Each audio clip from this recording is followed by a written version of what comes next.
بسم الله الرحمن الرحيم. السلام عليكم ورحمة الله وبركاته. الحمد لله رب العالمين، والصلاة والسلام على أشرف المرسلين وعلى آله وصحبه وسلم. إن الحمد لله نحمده ونستعينه ونستغفره ونؤمن به ونتوكل عليه، ونعوذ بالله من شرور أنفسنا ومن سيئات أعمالنا. من يهده الله فلا مضل له ومن يضلله فلا هادي له، وأشهد أن لا إله إلا الله وحده لا شريك له، وأشهد أن محمدا عبده ورسوله. قال الله تعالى: يا أيها الذين آمنوا اتقوا الله حق تقاته ولا تموتن إلا وأنتم مسلمون. وقال تعالى أيضا: يا أيها الناس اتقوا ربكم الذي خلقكم من نفس واحدة وخلق منها زوجها وبث منهما رجالا كثيرا ونساء، واتقوا الله الذي تساءلون به والأرحام إن الله كان عليكم رقيبا. وقال تعالى أيضا: يا أيها الذين آمنوا اتقوا الله وقولوا قولا سديدا يصلح لكم أعمالكم ويغفر لكم ذنوبكم، ومن يطع الله ورسوله فقد فاز فوزا عظيما. صدق الله العلي العظيم. قال نبينا صلى الله عليه وسلم: فإن الأصدق الحديث كتاب الله، وخير الهدي هدي محمد صلى الله عليه وسلم، وشر الأمور محدثاتها، وكل محدثة بدعة، وكل بدعة ضلالة، وكل ضلالة في النار. வார்த்தைகளில் சிறந்தது அல்லாஹ்வுடைய வார்த்தை என்றும், வழிகாட்டுதலில் சிறந்தது நபிகள் நாயகம் ஸல்லல்லாஹு அலைஹி வஸல்லம் அவர்களுடைய வழிகாட்டுதல் என்றும், காரியங்களில் மிக மிக கெட்டது மார்க்கத்தில் புதுமையை உண்டாக்குவது, ஒவ்வொரு புதுமையான காரியம் வழிகேடுகள் அனைத்தும் உங்களை நரகில் கொண்டு போய் சேர்க்கும் என்று நமது நபி ஸல்லல்லாஹு அலைஹி வஸல்லம் அவர்கள் தங்களுடைய ஒவ்வொரு சொற்பொழிவிலும் இந்த மனித சமுதாயத்திற்கு ஞாபகப்படுத்தியதை இந்த நல்ல சந்தர்ப்பத்தில் இங்கு ஒன்று கூடியிருக்கின்ற உங்களுடைய சிந்தனையும் ஆர்வமாக இந்த நபிமொழியை ஞாபகப்படுத்தி எனது உரையை ஆரம்பம் செய்கிறேன். அல்ஹம்துலில்லாஹ். கண்ணியமானவர்களே, அல்லாஹ் நல்லடியார்களே, அல்லாஹ் தஆலா தன்னுடைய ஏகத்துவ கலிமாவை ஏற்றுவிப்பதற்காக வேண்டி இந்த உலகத்தில் எண்ணற்ற நபிமார்களையும் ரசூல்மார்களையும் அனுப்பி வைத்தார். அவர்கள் அனைவர்களுமே அல்லாஹ்வுடைய கட்டளையின்படி அவர்களுக்கு அனுப்பப்பட்ட சமுதாய மக்களிடத்தில் அல்லாஹ்வுடைய ஏகத்துவ கலிமாவை ஏற்றி வைத்தார்கள்.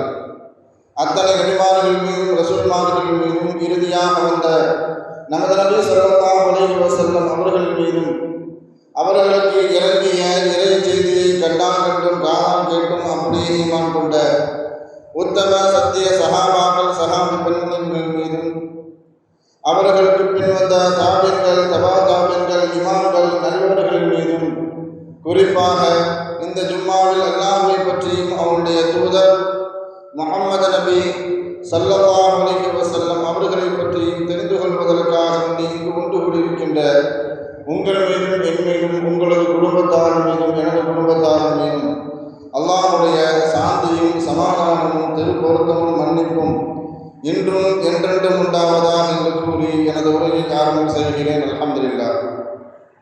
கண்ணியமானவர்களே, அல்லாஹ் நல்லடியார்களே, இந்த உலகத்தில் வாழக்கூடிய முஸ்லிம்கள் அல்லாஹ்வை வணங்கி வழிபட்டு வாழ்ந்து நடப்பதற்காக வேண்டி அல்லாஹ் தஆலா இந்த உலகத்தில் பள்ளிவாசல்களை உருவாக்கி இருக்கின்றார். அந்த பள்ளிவாசல்கள் இஸ்லாமிய உலகத்தின் அடையாளங்கள், முஸ்லிம்களின் அடையாள சின்னங்கள். அந்த பள்ளிவாசல்கள் உலகத்திலேயே அல்லாஹ்வுக்கு மிகவும் பிடித்தமான இடங்கள். மாத்திரமல்ல, நபிமார்கள் நின்று கட்டி முடித்து வணங்கி நிர்வகித்து சென்ற இடங்கள். சொர்க்கத்தில் பூஞ்சோலையாகவும் அல்லாஹ் தஆலா இந்த உலகத்தில் பள்ளிவாசல்களை ஆக்கியிருக்கின்றார். அப்படிப்பட்ட பள்ளிவாசல்கள் இந்த உலகத்தில் கோடிக்கணக்கான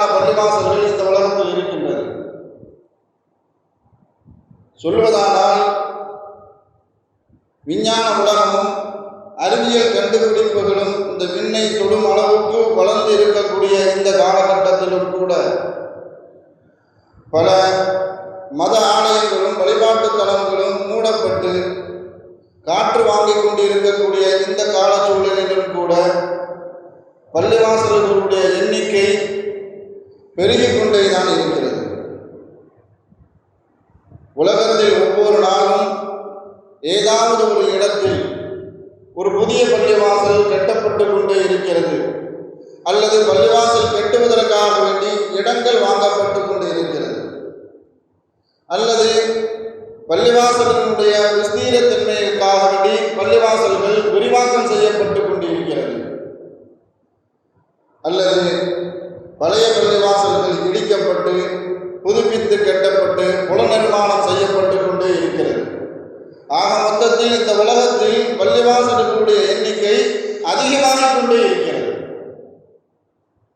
இந்த உலக நாடுகளில் முஸ்லிம்கள் எங்கெல்லாம் அதிகமாக வாழ்ந்து கொண்டு இருக்கிறார்களோ அந்த முஸ்லிம்கள் தங்களுடைய வசதிக்கு ஏற்ப தன்னுடைய தேவைக்கு ஏற்ப பள்ளிவாசல்களை உருவாக்கி கொண்டே இருக்கின்றார்கள். உலக நாடுகளில் முஸ்லிம்கள் அதிகம் வாழக்கூடிய நாடு என்று சொல்லப்படக்கூடிய இந்தோனேஷியாவில் 7.5 லட்சம் பள்ளிவாசல்கள் இருக்கின்றது. உலக நாடுகளிலேயே மத நல்லிணக்கம் நாடு என்று போட்டக்கூடிய இந்தியாவில் மதசார்பற்ற என்று வாழக்கூடிய இந்திய நாட்டில் மாத்திரமே இந்திய நாட்டில் 6 லட்சம் பள்ளிவாசலை இந்த இந்திய நாடு தாங்கி நிற்கிறது. முஸ்லிம் நாடுகள் என்று சொல்லக்கூடிய பாகிஸ்தானில் 3 லட்சம் பள்ளிவாசல்கள் இருக்கிறது. அரபு நாடுகளிலே முஸ்லிம்கள் அதிகமாக வாழக்கூடிய நாடுகள் என்று பெயர் பெற்ற எகிப்தில் 1.5 லட்சம் பள்ளிவாசல்கள் இருக்கிறது. ஆனால் இந்திய நாட்டில் இருக்கக்கூடிய பள்ளிவாசல்கள் என்பது புராதன சின்னங்கள் மாத்திரமல்ல, அது பிரபல்யமானவை, பிரசித்தி பெற்றவை, இந்தியாவினுடைய ஒருமைப்பாட்டையும் பன்மைத்தன்மையும் பன்முகத்தன்மையை இறையாமையின் அடையாளமாக இந்தியாவில் இருக்கக்கூடிய பள்ளிவாசல்கள் எல்லாம் திகழ்ந்து கொண்டிருக்கிறது. 1923 வரைக்கும் அமெரிக்காவில் பள்ளிவாசலே கிடையாது. 1923க்கு பிறகுதான் அமெரிக்காவில் முதலில் பள்ளிவாசல் கட்டப்படுகிறது. அதற்கு பிறகு கிட்டத்தட்ட 80 ஆண்டுகளில் ஆயிரக்கணக்கான பள்ளிவாசல்கள் அமெரிக்காவில் நிறுவப்பட்டுவிட்டது. இதன் மூலம் நமக்கு சுட்டிக்காட்டப்படக்கூடிய ஒரு செய்தி, சுருக்கமான செய்தி, அமெரிக்காவில் இஸ்லாத்தினுடைய வளர்ச்சி என்பது அபரிமிதமான வளர்ச்சியை அமெரிக்கா பெற்றுக் கொண்டு இருக்கிறது. முஸ்லிம்களுடைய எண்ணிக்கையும் பள்ளிவாசல்களுடைய எண்ணிக்கையும் அங்கு பெருகிக் கொண்டே இருப்பதுதான் அதனுடைய வளர்ச்சியை நமக்கு காட்டுகிறது. பிரிட்டனில் கூட அங்கு இருக்கக்கூடிய ஆட்சியாளர்கள் அஞ்சும் அளவுக்கு இஸ்லாத்தினுடைய வளர்ச்சி, முஸ்லிம்களுடைய வளர்ச்சி, பள்ளிவாசல்களுடைய வளர்ச்சி அங்கு முஸ்லிம் நாடாக ஆக்கப்பட்டு விடுமோ என்று ஐயப்பாடு எழுகின்ற அளவுக்கு அங்கு இருக்கக்கூடிய ஆட்சியாளர்கள் பயப்படுகிறார்கள். முஸ்லிம்களுடைய வளர்ச்சியை பார்த்து, இஸ்லாத்தினுடைய வளர்ச்சியை பார்த்து அந்த அளவுக்கு அங்கு பள்ளிவாசல்கள் நிறுவப்பட்டு கொண்டே இருக்கிறது. ஆனால் ஒரு விஷயத்தை கவனத்தில் கொள்ளணும், ஒரு பள்ளிவாசலை நிறுவப்படுவதற்குண்டான சட்டத்திட்டங்கள் மார்க்கம் நமக்கு அழகான முறையில் வகுத்து தந்திருக்கிறது. ஒருவருக்கு சொந்தமான, ஒருவருக்கு உரிமையுள்ள எந்த இடத்தையோ நிலத்தையோ அபகரித்தோ அல்லது ஆக்கிரமிப்பு செய்தோ அந்த இடத்துல பள்ளிவாசல் கட்டுவதற்கு மார்க்கம் எந்த காலகட்டத்திலும் அனுமதிப்பதில்லை. பொதுமக்கள் நடைபாதையாக பயன்படுத்தக்கூடிய, பொதுமக்கள் பயன்படுத்தக்கூடிய அல்லது யாருக்கும் சொந்தமில்லாத புறம்போக்கு நிலத்தில் கூட பள்ளிவாசல் கட்டுவதற்கு மார்க்கம் எந்த காலகட்டத்திலும் அனுமதிப்பதில்லை. ஒரு பள்ளிவாசல் கட்டுவதாக இருந்தால் ஒருவருக்கு சொந்தமான ஒரு இடத்தை அவர் மனம் முகந்து தாராள மனத்துடன் மனப்பூர்வமாக ஒரு இடத்தை அன்பளிப்பாக கொடுக்கின்றார், அல்லது அல்லாஹ்வுக்காக சதக்கா செய்கின்றார், அல்லது அவருக்கு வேண்டிய தொகையை தான் மனப்பூர்வமாக பெற்றுக்கொண்டு அந்த இடத்தை பள்ளிவாசலுக்காக வேண்டி மனப்பூர்வமாக கொடுக்கும் பொழுது அந்த இடத்தில் பள்ளிவாசல் கட்டுவதற்கு மார்க்கம் அனுமதிக்கிறது. மாத்திரமல்ல, அந்த பள்ளிவாசலை அல்லாஹ்வுக்காக வேண்டி வக்ஃப் செய்ய வேண்டும் என்றும் மார்க்கம் அழகான முறையில் வழிகாட்டுகிறது. இவ்வளவு சட்டத்திட்டத்திற்கும் இவ்வளவு நிர்பந்தங்களுக்கும் உட்பாட்டப்பட்டு தான் உலகத்தில் இருக்கக்கூடிய எல்லா பள்ளிவாசல்களும் கட்டப்பட்டு இருக்கிறது. நபி ஸல்லல்லாஹு அலைஹி வஸல்லம் அவர்கள் மக்காவிலிருந்து எப்பொழுது மதீனாவுக்கு வந்தார்களோ, வந்தவுடனே அங்கு ஒரு பள்ளிவாசல் கட்ட வேண்டும் என்று அவர்கள் ஆயத்தமாகிறார்கள். மஸ்ஜிது நபவியை கட்ட வேண்டும் என்று நினைத்த போது, அங்கு இருக்கக்கூடிய ஒரு நிலத்தை தேர்ந்தெடுத்து கட்ட வேண்டும் என்று நினைக்கிற போது, அந்த இடம் ஒரு 2 அனாதை சிறுவர்களுக்கு சொந்தமான ஒரு இடம். அந்த இடத்தை அந்த அனாதை சிறுவர்களை அன்பளிப்பாக மனமுவந்து கொடுப்பதற்கு முன்வந்த போதும் கூட நபி ஸல்லல்லாஹு அலைஹி வஸல்லம் அவர்கள் அந்த இடத்தை இலவசமாக வாங்கிக் கொள்வதற்கு நபி ஸல்லல்லாஹு அலைஹி வஸல்லம் அவர்கள் மறுத்துவிட்டார்கள். காரணம் என்னன்னு சொன்னா, பின்னாடி வரக்கூடிய பின்னாட்களில் சமூகம் 2 அனாதை சிறுவர்களிடமிருந்து முஹம்மது ஸல்லல்லாஹு அலைஹி வஸல்லம் அவர்கள் இடத்தை வாங்கி பெற்றுக்கொண்டு அந்த இடத்தில் ஒரு பள்ளிவாசலை கட்டிவிட்டார் என்ற ஒரு சுடுச்சொல்லோ ஒரு விமர்சனமோ நபி ஸல்லல்லாஹு அலைஹி வஸல்லம் அவர்கள் மீது வந்துவிடக்கூடாது என்ற எண்ணத்திலோ என்னவோ நபி ஸல்லல்லாஹு அலைஹி வஸல்லம் அவர்கள் அந்த 2 சிறுவர்களிடமிருந்து அந்த இடத்தை இலவசமாக வாங்கிக் கொள்வதற்கு மறுத்துவிட்டார்கள். மாத்திரமல்ல, அந்த இடத்திற்குண்டான கிரயத் தொகையை அபூபக்கர் ரலியல்லாஹு தஆலா அன்ஹு அவர்களின் மூலமாக கொடுக்கப்பெற்று அந்த இடத்தை வாங்கி அதன் பிறகு அங்கு மஸ்ஜிது நபவி கட்டப்பட்டது. இதெல்லாம் வைத்து பார்க்கும் பொழுது உலகத்தில் கட்டப்பட்ட எந்த பள்ளிவாசல்களும் யாரிடமிருந்து அபகரிக்கப்பட்டோ அல்லது கபலீகரம் செய்யப்பட்டோ எந்த பள்ளிவாசலும் அநீதமாக கட்டப்படவில்லை என்பதை பொது சமூகத்திற்கு இதன் மூலம் நாம் தெரிவித்துக் கொள்வது. ஆனால் 30-40 வருடங்களாக பள்ளிவாசல் குறித்து ஒரு சர்ச்சைக்குரிய அவதூறான பிரச்சாரங்கள், ஒரு பொய்யான பிரச்சாரங்கள், அந்த பிரச்சாரத்தின் மூலமாக ஏற்பட்ட முதல் பலி பாபர் மஸ்ஜித். ஒரு பொய்யான பிரச்சாரத்தின் மூலமாக ஏற்பட்ட மிகப்பெரிய ஒரு இடங்களுக்குள்ளான ஒரு உள்ளாக்கப்பட்ட ஒரு பள்ளி என்று சொன்னால் அது பாபர் மஸ்ஜித். 500 வருடங்களுக்கு மேலாக அங்கு வணக்க வழிபாடுகள் நடத்தப்பட்டு அதன் பிறகு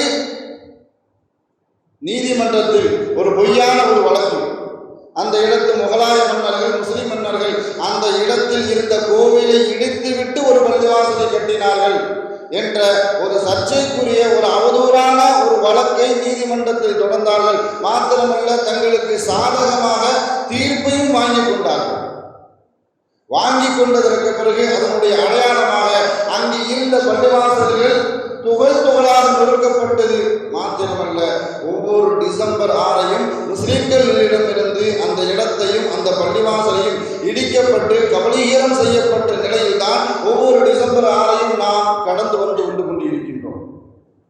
நான் ஒரு விஷயத்தை சிந்தித்து பார்க்கணும். இது இந்தியாவில் மாத்திரம்தான் இப்படிப்பட்ட பள்ளிவாசல் மீது தாக்குதல் ஏற்படுத்தப்படுகிறதா என்று பார்க்கும் பொழுது வரலாற்றை புரட்டி பார்த்தால் நமக்கு பலவிதமான அதிர்ச்சி அளிக்கக்கூடிய வரலாறுகள்லாம் நமக்கு கண்களுக்கு புலம்பும். ரஷ்யாவில் கம்யூனிஸ்ட் ஆட்சிகள் நடந்து கொண்டிருக்கும் பொழுது அங்கு ரஷ்ய தலைவர்கள் ஒருவரான ஸ்டாலின் கம்யூனிஸ்ட் ஆட்சியில் இருக்கும் பொழுது 2000க்கும் மேற்பட்ட பள்ளிவாசலை இடித்து தரமட்டமாக்கினார். எப்பொழுது கம்யூனிஸ்ட் ஆட்சி முடிவுக்கு வந்ததோ, கம்யூனிஸ்ட் ஆட்சி ரஷ்யாவில் இருந்து துரத்தி எடுக்கப்பட்டதோ, அதன் பிறகு அந்த முஸ்லிம்கள் இஸ்லாம் வளர்ந்தது. மறுபடியும் எந்த இடங்களிலெல்லாம் பள்ளிவாசல் இடிக்கப்பட்டதோ அந்த இடங்களிலெல்லாம் மறுபடியும் பள்ளிவாசல் கட்டப்பட்டது. கம்யூனிஸ்ட் ஆட்சியில் எந்த அளவுக்கு அநியாயங்களும் அட்டூழியங்களும் செய்யப்பட்டது என்று பார்க்கும் பொழுது புராதனமான பள்ளிவாசல்களை எல்லாம் அவர்கள் மியூசியங்களாக, அருங்காட்சியங்களாக மாற்றினார்கள். சில பள்ளிவாசல்களை மதுக்குடிக்கும் பானங்களாக, மது குடிப்பதற்கு பயன்படுத்தக்கூடிய அந்த கடைகளாக மாற்றினார்கள். சில பள்ளிவாசல்களை ஹோட்டல்களாக மாற்றினார்கள். இன்னும் சொல்ல போனால் வருத்தத்திற்குரிய ஒரு விஷயம், சில பள்ளிவாசல்களை கழிப்பறைகளாக மாற்றினார்கள். இந்த அளவுக்கு அநியாயத்திற்கும் அட்டூழியத்திற்கும் உள்ளாக்கப்பட்ட அந்த ரஷ்ய நாட்டில் கம்யூனிசம் எப்படி துரத்தி அடிக்கப்பட்டதோ அதன் பிறகு இஸ்லாத்தினுடைய வளர்ச்சி என்பது அந்த இடத்திலிருந்து வளர ஆரம்பித்தது. இதுதான் இஸ்லாத்தினுடைய மிக தனித்துவமான ஒரு விஷயம். அதே மாதிரி இன்ற அளவுக்கும் இன்னைக்கு வரைக்கும் பைத்துல் முகத்தஸிற்காக வேண்டிய யூதர்கள் அந்த பள்ளிவாசலை எப்படியாவது இடித்தே தீர வேண்டும் என்ற ஒரு மனப்பான்மையோடு இன்ற அளவுக்கும் பைத்துல் முகத்தஸ்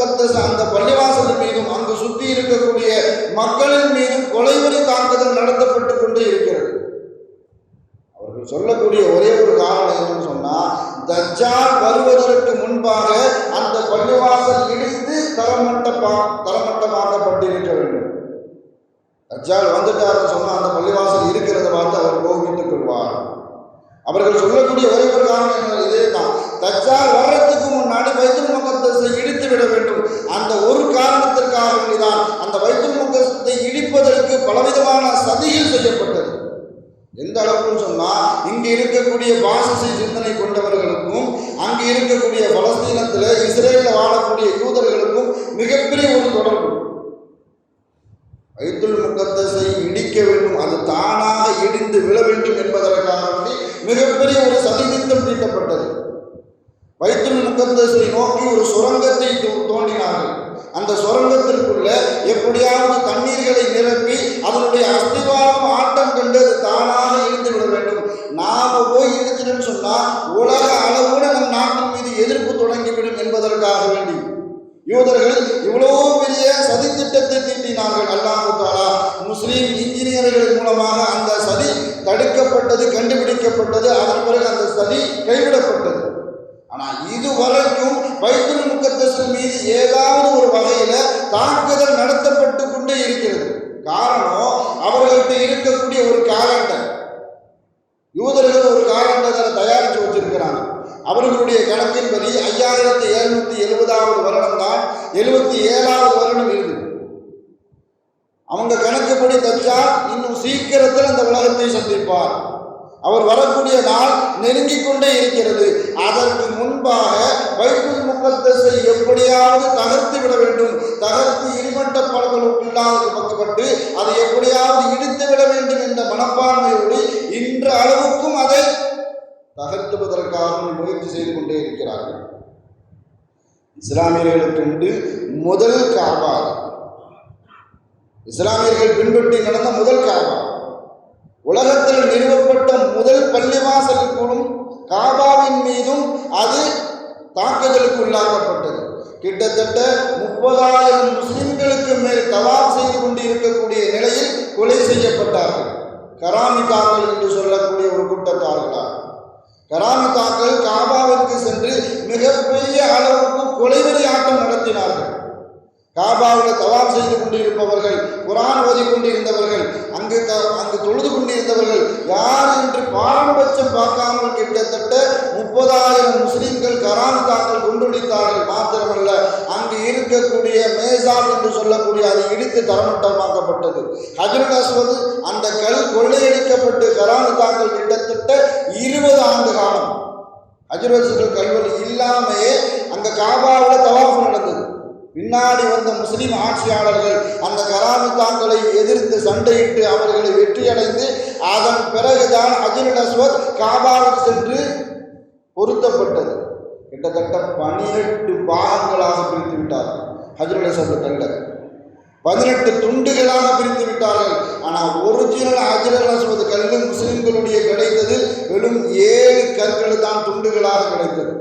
அதுதான் இன்று அளவுக்கும் காபாவில் பொதிக்கப்பட்டிருக்கிறது. இந்த அளவுக்கு உலகத்தில் ஏகப்பட்ட பள்ளிவாசல்கள் யாருடைய உள்ளத்தில் பாசிசம் குடிகொண்டு இருக்கிறதோ அவர்களுக்கெல்லாம் பள்ளிவாசலை பார்த்தாலே கண்ணீரிச்சல் வரும், ஒரு வெறுப்பான ஒரு பார்வை வரும். அப்படிப்பட்ட பார்வை உடையவர்கள் மாத்திரம்தான் பள்ளிவாசல் மீது அடிக்கடி தாக்குதல் நடத்தி கொண்டே இருக்கிறார்கள். பாபர் மஸ்ஜித் சம்பந்தமாக இந்தியாவில் கிட்டத்தட்ட 27 ஆண்டு காலம், 27 வருஷம் பாபர் மஸ்ஜித் சம்பந்தமாக வழக்கு 27 வருஷம் இந்தியாவில் நடந்துச்சு. பல நூறு சாட்சியாளர்கள் சாட்சிகளாக விசாரிக்கப்பட்டார்கள். பல நூறு வக்கீல்கள் நின்று அதற்காக வாதாடினார்கள். வாதாடுபவர்கள்லாம் நீதிபதி சொன்ன வார்த்தை, அது தீர்ப்புல எப்படி அது தீர்ப்பு வாசித்து கொண்டே வரும் பொழுது முஸ்லிம்கள் எல்லாருமே சந்தோஷப்பட்டாங்க. கடைசியில் தீர்ப்பாக சொல்லும் பொழுதுதான் முஸ்லிம்களுக்கு மிகப்பெரிய ஒரு அதிர்ச்சி. எப்படிப்பட்ட அதிர்ச்சிகரமான தீர்ப்பை வழங்கினார்கள் என்பதை நாடு அறியும். நாங்கள் இந்த தீர்ப்பை எதன் அடிப்படையில் கொடுக்கின்றோம் என்பதாக அதில் இருக்கக்கூடிய ஒரு நீதிபதி, 5 நீதிபதிகள் ஒருவர் அந்த தீர்ப்பை வாசிக்கிறார். இது நாங்கள் இந்திய அரசியலமைப்பு சட்டத்தின்படி இந்த தீர்ப்பை நாங்கள் வழங்கவில்லை.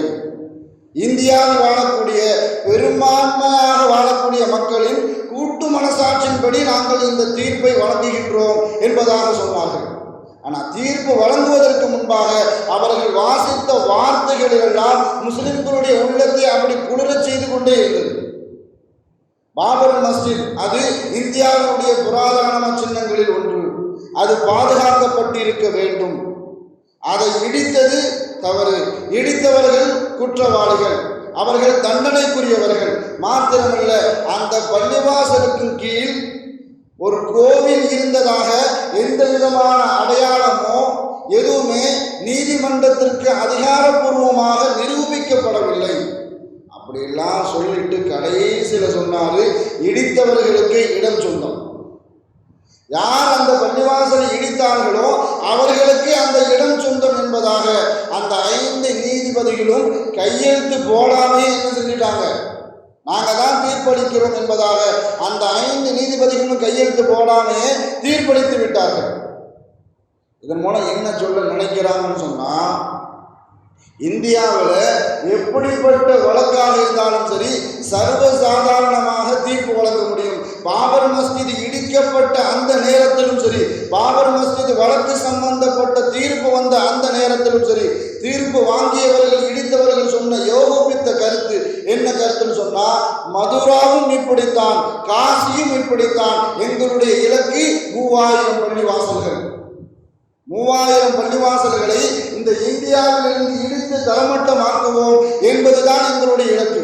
அந்த 3000 பள்ளிவாசல்களில் ஒன்றுதான் கடந்த வருடம் 2023 சர்ச்சைக்குள்ளாக்கப்பட்ட வாரணாசியில் இருக்கக்கூடிய ஞானவாபி பள்ளிவாசல். ஹவுஸில் இருக்கக்கூடிய ஒரு கல், அது அவர்களுக்கு லிங்கம் போல் தெரிந்ததன் காரணமாக தங்களுக்கு சாதகமாக தீர்ப்பை வாங்கி கொண்டு அங்கு ஆராய்ச்சி செய்வதற்கு சென்று விட்டார்கள். 1991 இந்திய அரசாங்கத்தால் நிறைவேற்றப்பட்ட முக்கியமான சட்டங்களில் ஒன்று வழிபாட்டு தலங்களின் பாதுகாப்பு சட்டம். அந்த சட்டத்தினுடைய சின்ன சாராம்சம் என்னன்னு சொன்னால், 1947 எந்த சமயத்தவர்களிடம் எந்த வழிபாட்டு தலங்கள் இருந்ததோ அது அவரவர்களுக்கு சொந்தம். உதாரணத்துக்கு சொல்ல போனதாக இருந்தால் 1947 இது முஸ்லிம்களுக்கு சொந்தமான பள்ளிவாசல் முஸ்லிம்களிடத்தில் இருந்துச்சு அப்படின்னு சொன்னால், அதற்கு பின்பாக அதை கிறிஸ்துவ ஆலயமாகவோ கோயிலாகவோ மாற்ற முடியாது. இதே சட்டம் தான் கிறிஸ்துவ ஆலயமாக இருக்கக்கூடியவர்கள் மசூதியாகவோ அது கோயிலாகவோ மாற்ற முடியாது. கோயில் இருக்கக்கூடிய இடத்துல ஒரு பள்ளிவாசலையோ கிறிஸ்துவ ஆலயத்தையோ கட்ட முடியாது. அந்த சட்டம் சுருக்கமாக சொல்லப்படக்கூடிய சட்டம் இதுதான். 1991 நிறைவேற்றப்பட்ட சட்டம். ஆனால் இந்த சட்டத்தை சாதாரண மனிதர்கள் யாரும் மீறலை. நீதிமன்றங்களை மீறிக்கொண்டிருக்கிறது. நீதிமன்றத்தில் நீதிபதிகளாக இருக்கவர்களே இந்த சட்டத்தை அடிக்கடி மீறிக்கொண்டிருக்கிறார்கள். 2023 ஞானவாபி பள்ளிவாசல் ஒரு உதாரணம். அதே போன்று கடந்த மாதம் 19ஆம் தேதி யூபியில் இருக்கக்கூடிய சாம்பல் பகுதியில் இருக்கக்கூடிய ஷாஹி ஜும்மா பள்ளிவாசல், அது தொடர்பாக ஒரு வழக்கறிஞர் கொடுக்கிறார். 500 ஆண்டுகளுக்கு முன்பாக இந்த பள்ளிவாசல் இருந்த இடத்துல ஒரு கோயில் இருந்துச்சு, அதை எடுத்து தகர்த்து விட்டு தான் பள்ளிவாசல் கட்டியிருக்கிறார்கள் என்ற வழக்கை 19ஆம் தேதி ஒரு வழக்கறிஞர் வழக்கு கொடுக்கிறாரு. 10 மணிக்கு 11 மணிக்கு அந்த வழக்கு விசாரணைக்கு எடுத்துக் கொள்ளப்பட்டது. 12 மணிக்கு அவருக்கு சாதகமாக தீர்ப்பு சொல்லப்பட்டது. 1 மணிக்கு ஷாஹின்ஷா பள்ளிவாசலுக்கு முன்பாக ஒரு ஆய்வு குழு சென்று விட்டது. கிட்டத்தட்ட 19ஆம் தேதி இது நடக்குது. அதிலிருந்து கரெக்டாக 5வது நாள் 24ஆம் தேதி ஒரு கூட்டமாக சென்று நாங்கள் ஆய்வு நடத்த போகிறோம் என்பதாக காவல்துறை உதவியோடு அங்கு சென்று நிற்கிறார்கள்.